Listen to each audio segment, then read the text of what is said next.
Olá, primeiro ano! Bem-vindos a mais uma aula. Na aula de hoje, nós continuaremos falando sobre a cidadania. Vamos relembrar o conceito de cidadania de acordo com o dicionário Aurélio. Cidadania, então, é aquele que tem a qualidade ou estado de cidadão. A cidadania está ligada à ideia de ser cidadão. Mas o que é ser cidadão?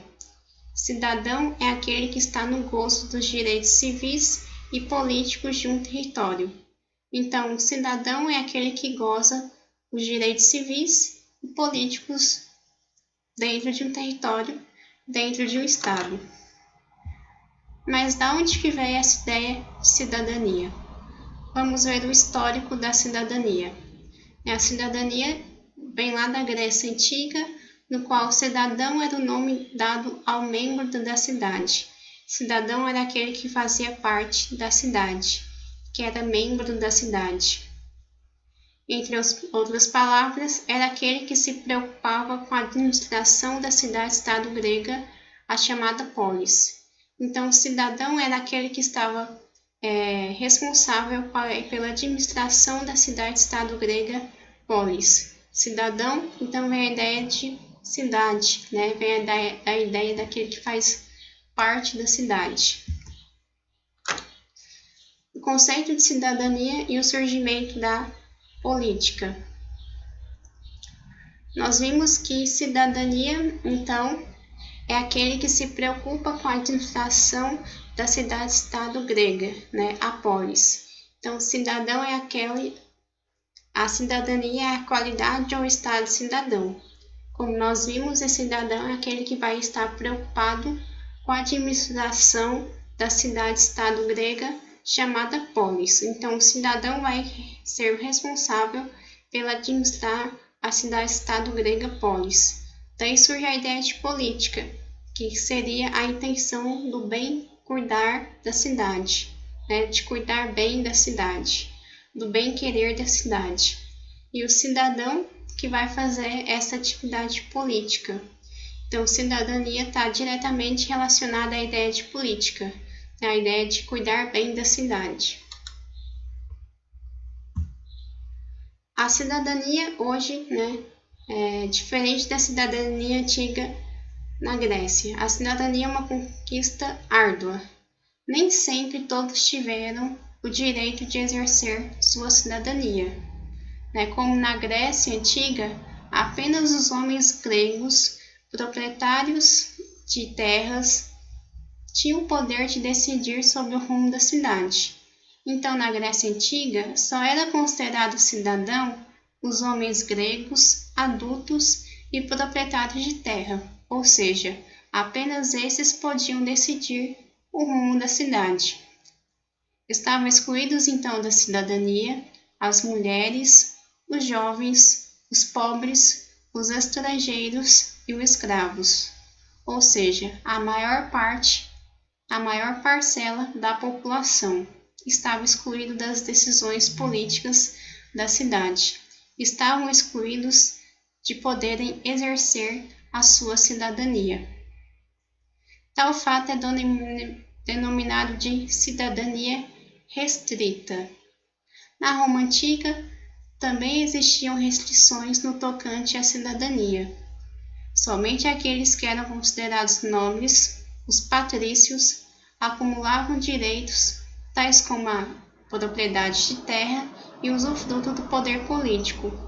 Já os não nobres, que eram os plebeus, precisavam provocar a revolta contra o poder constituído para que tivessem acesso a alguns direitos.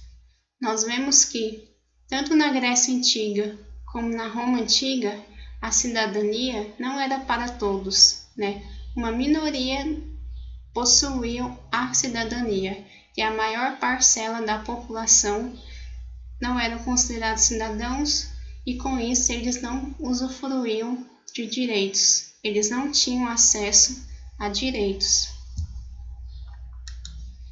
Então, existia a cidadania plena e a cidadania restrita. A cidadania plena é a capacidade legal de responder pelos seus próprios atos diante das autoridades públicas. Já a cidadania restrita, apenas os considerados nobres proprietários de terra têm acesso ao usufruto do poder político. Nós vimos aí 2 tipos de cidadania que existia. Mas isso se modificou devido a um documento muito importante que foi a Declaração Universal dos Direitos do Homem e do Cidadão. Na França, então, de 1789, ocorre a intitulação da Revolução Francesa, cujo lema era liberdade, igualdade e fraternidade, que fazia oposição, então, ao antigo regime, período no qual os direitos eram um privilégio da nobreza e do clero. Com a Revolução Francesa, então, foi elaborada uma nova Constituição, a Declaração Universal dos Direitos do Homem e do Cidadão. Dentre outros aspectos, essa Constituição abordava que todos são iguais perante a lei, ou seja, a Declaração Universal dos Direitos do Homem e do Cidadão declarava, no qual todas as pessoas são iguais perante a lei, ou seja, todas as pessoas são consideradas cidadãos, que possuem direitos e deveres. A Declaração Universal dos Direitos do Homem e do Cidadão serviu de base para a formulação da Declaração Universal dos Direitos Humanos, ou seja, essa ideia de cidadania que nós temos hoje foi uma conquista, uma conquista no qual nem sempre foi assim, ou seja, nem sempre todas as pessoas eram consideradas perante a lei.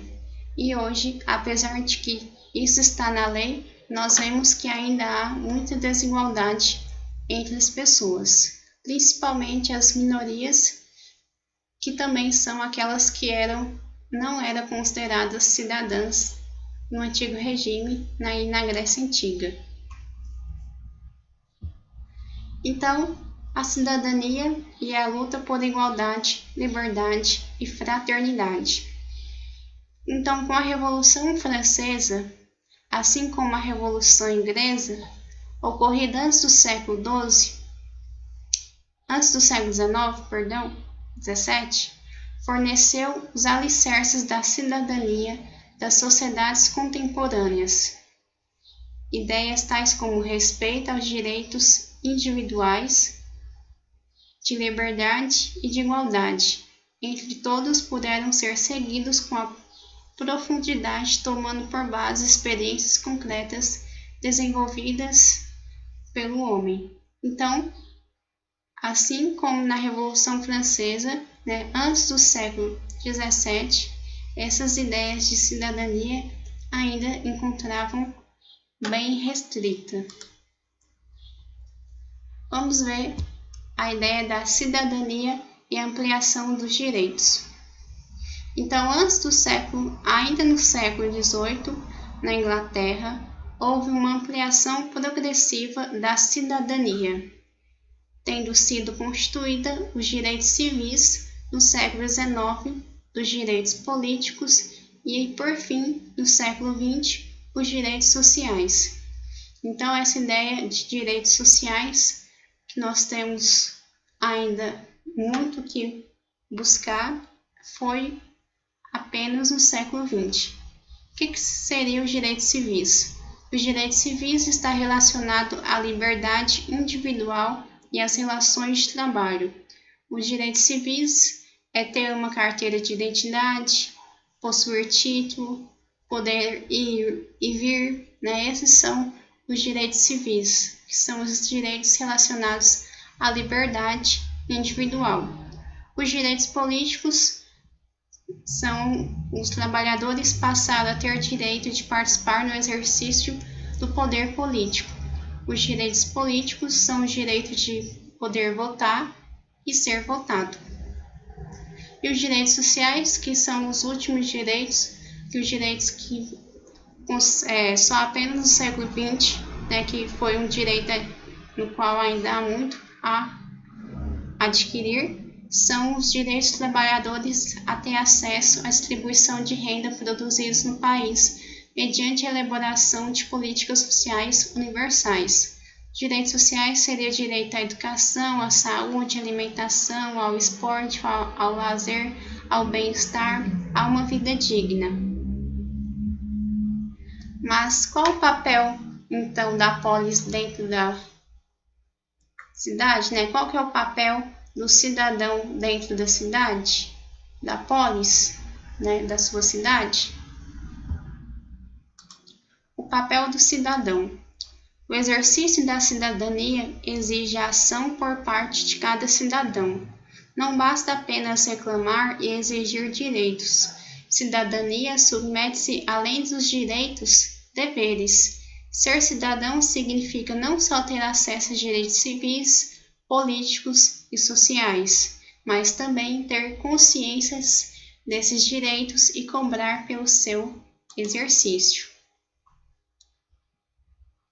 Ou seja, ser cidadão é ter direitos, mas não só ter deveres. Quais são as atitudes do cidadão?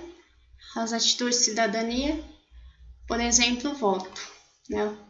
O voto, você sabe quanto vale o seu voto? Qual a função do político?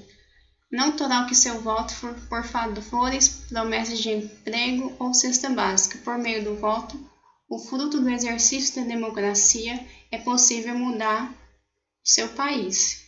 Então, o voto é um direito de cidadania. Mas o que é democracia? Então, nós vimos aqui, nessa aula de hoje, sobre a cidadania.